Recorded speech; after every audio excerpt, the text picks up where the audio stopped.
আজকে আমরা পত্রিকার পাতা থেকে সম্প্রতি 10টি সাধারণ জ্ঞান সম্পর্কে জানব। 1 নম্বর, অমর 21 বইমেলার আয়োজক প্রতিষ্ঠান কোনটি? উত্তর, বাংলা একাডেমি। বাংলা একাডেমির বর্তমান সভাপতি কে? অধ্যাপক আবুল কাশেম ফজলুল হক। জাতীয় নিরাপদ খাদ্য দিবস কবে? উত্তর, 2 ফেব্রুয়ারি।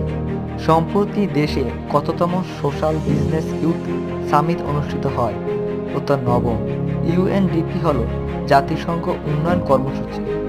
চীনা কৃত্রিম বুদ্ধিমত্তা ডিপসিক অ্যাপটি সম্প্রতি ব্যবহার নিষিদ্ধ করেছে কোন দেশ?